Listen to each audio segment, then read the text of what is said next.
Selamat pagi. Ya, kita mulai masuk ke bab 2 yaitu piutang atau receivable. Nah, kita ini halaman 22, coba kita lihat di situ piutang itu ada piutang itu kalau kita jualan ya ke customer kita, terus customer kita membayarnya dengan cara mengkredit, itu namanya piutang usaha buat kita atau tagihan kita. Ya. Kita lihat di sini halaman 22 ada piutang, ada wesel tagih, ada piutang lain-lain. Kalau piutang itu pembelian secara kredit dari pelanggan, itu yang tertagih dalam waktu 30 hari. Ya, biasanya 30 hari. Tapi kalau wesel tagih, dia boleh lebih dari 30 hari, yaitu 60 sampai 90 hari. Nah, tetapi kalau wesel tagih itu harus ditambah dengan biaya bunga ya. Jadi kalau customer namanya biaya bunga, kalau kita namanya pendapatan bunga. Nah, sekarang piutang lain-lain. Nah, kalau piutang lain-lain tuh macam-macam ya. Contohnya bisa piutang yang lebih dari 1 tahun gitu ya. Itu masuk ke dalam piutang lain-lain, piutang karyawan, piutang wajib, piutang pajak ya. Itu masuknya ke piutang lain-lain. Nah, terus ada lagi yang namanya piutang tidak tertagih. Nah, piutang ini nggak bisa ditagih gitu ya, karena misalnya bangkrut kayak gitu ya. Nah, kita lihat nih halaman 23, metode penghapusan langsung. Jadi kalau bangkrut gitu kan kita tadi mencatatnya piutang kan, tapi nggak bisa ditagih. Jadi kita berarti harus mencatat penghapusannya. Nah, gimana caranya? Nah, kita lihat di sini. Contoh ya, di halaman 23, piutang sebesar 6.200.000 pada tanggal 10 Juli atas nama Indah diputuskan tidak dapat ditagih. Nah, itu ya. Nah, 10 Mei ya sebenarnya, 10 Juli apa 10 Mei ya, yang di atas salah, 10 Juli, harusnya 10 Mei. Nah, kita lihat ya, di sini pada saat diputuskan tidak dapat ditagih. Jadi berarti kita menghapuskannya. Piutang itu kan saldo normalnya di debit. Kalau nggak ada bisa ditagih, berarti piutangnya harus kita hapus. Cara ngapusnya apa? Kita taruh di sisi kredit. Nah, di debitnya kita taruh beban piutang tidak tertagih. Kreditnya piutang usaha. Ya, jadi piutangnya kalau ditaruh di kredit otomatis hilang, habis. Nah, tanggal 20 berikutnya di sini kemudian utang Indah sebesar 6.200.000 yang telah dihapus pada tanggal 10 Mei, tadi 10 Mei di atas ya, yang 10 Juli itu diganti 10 Mei. Dapat ditagih pada tanggal 21 November.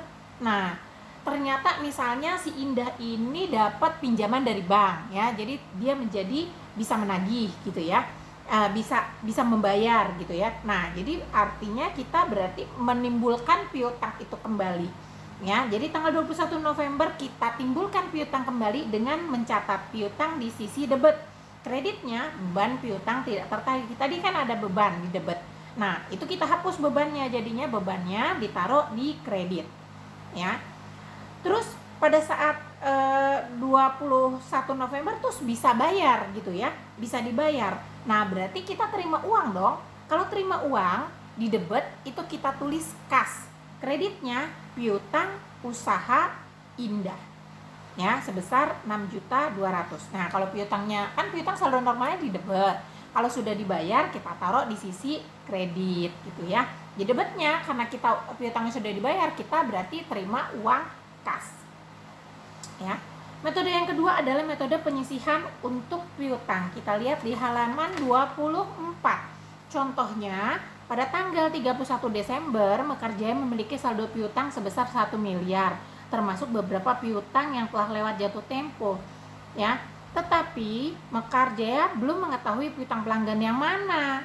Ya, berdasarkan data industri, Mekarjaya mengestimasi, ini baru estimasi, perkiraan ya 60 juta, dan piutang usahanya yang tidak dapat ditagih, mengestimasi dari piutang usahanya yang tidak dapat ditagih.